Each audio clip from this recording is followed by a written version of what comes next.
Le feuilleton Neymar Haaland relancé par le Real, Werner cible de l'Inter, les Argentins s'imaginent Balotelli, la reprise de la Serie A, la réunion de la Première Ligue et une date pour la finale de la Ligue des Champions. C'est parti pour le journal Made in Foot du 17 avril. Et on commence avec l'interminable dossier Neymar. Ce matin, un nouveau rebondissement est venu corser l'affaire. D'après la chaîne de télévision catalane TV3, le Barça ne serait plus dans la capacité de faire venir Neymar à cause des problèmes financiers liés à la crise de coronavirus. La priorité serait d'acheter Lautaro Martinez et surtout de prolonger Lionel Messi, dont le contrat s'arrêtera en 2021. Pourtant, dans les colonnes de l'équipe aujourd'hui, Émilie Rousseau, ancien vice-président du Barça et évincé par son supérieur Bartomeu, annonce que les Blaugranas sont toujours à l'affût pour programmer le retour du Brésilien en Catalogne. Selon lui, le Barça souhaiterait se réoffrir les services de la star brésilienne, malgré ses larges problèmes financiers. En attendant, les journaux espagnols et surtout un en particulier continuent d'y croire. Ce matin, le Mundo Deportivo titre La Voix française, en référence aux 3 tricolores qui pourraient faire partie d'un échange avec Neymar au prochain mercato. Samuel Umtiti, Jean-Claire Todibo et Ousmane Dembélé feraient partie du deal. D'après le journal barcelonais, Paris souhaiterait franciser son effectif, ce qui favoriserait la vente de l'ancien joueur de Santos. Le feuilleton ne fait que se prolonger. On reste en Espagne et toujours un point mercato avec la piste Erling Haaland, relancée par AS. D'après le journal madrilène, l'amitié entre les présidents de Dortmund et du Real Hans-Joachim Watzke et Florentino Pérez faciliterait le transfert de l'attaquant norvégien.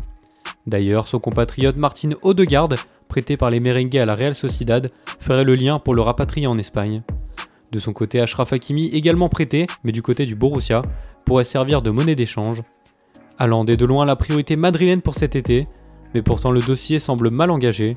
Ce mardi, Bild qualifiait de fake news les rumeurs envoyant l'ancien joueur de Salzbourg à la Maison Blanche. Selon le quotidien allemand, le prodige de 19 ans ne souhaiterait pas changer de club pour la deuxième fois en l'espace de 6 mois. Retour au mercato direction l'Italie. À la une de la Gazzetta dello Sport, l'Inter parfumé de Timo Werner. L'attaquant de Leipzig est l'une des priorités des Nerazzurri pour remplacer le départ attendu de Lautaro Martinez au Barça. Déjà sur le dossier depuis un mois en compagnie de Liverpool et Manchester United, comme le révélait Tuttosport en mars, l'Allemand disposerait d'une clause libératoire de 60 millions d'euros, selon le Daily Mail. En plus de Werner, l'Inter s'intéresserait également au cas de Luka Jovic, délaissé au Real Madrid, Anthony Martial en constante progression aux Red Devils et Victor Osimhen, pépite nigériane de Lille. Lui n'est plus une jeune pépite, loin de là, mais devrait re-signer dans son club de toujours, la Juventus. À 42 ans, Gianluigi Buffon ne raccroche toujours pas les gants, malgré son statut de remplaçant derrière Wolfgang Szczęsny. Loin des Turinois, Brescia, lanterne rouge de Serie A, devrait sans aucun doute perdre sa star Mario Balotelli. L'ancien Marseillais qui a complètement raté son retour dans sa ville natale devrait sûrement trouver un énième point de chute. Hier, l'attaquant italien dans un live Instagram a déclaré son soutien à Boca Juniors en répondant à un abonné. À l'affût de la moindre information, le journal argentin Olé en a profité pour imaginer l'arrivée de Super Mario à Buenos Aires, où le potentiel départ de Carlos Tevez attise l'envie de trouver une nouvelle tête d'affiche. Il y a quelques jours, le nom d'Edinson Cavani avait été cité de l'autre côté de l'Atlantique. Détour par l'Angleterre avec une réunion extrêmement importante au programme de ce vendredi en ce qui concerne la suite de la saison. En effet, hier, les tabloïds annonçaient l'accord de 9 clubs anglais pour terminer impérativement la saison avant le 30 juin. Les fins de contrat de certains joueurs et les problèmes de sponsors étaient les causes principales de cette demande. Mais en croire le Sun, le Big Six anglais, mené par Liverpool, Manchester City et United, Arsenal, Chelsea et Tottenham, seraient quant à eux d'accord à l'idée de finir la saison quoi qu'il arrive. Pour eux, la perte d'argent déjà conséquente serait colossale. De son côté, et à la une des journaux anglais, Tony Bloom, président de Brighton, considère que l'arrêt du championnat ne serait pas une fatalité. La santé est pour lui sa priorité. La réunion des clubs de Première Ligue risque d'être particulièrement agitée.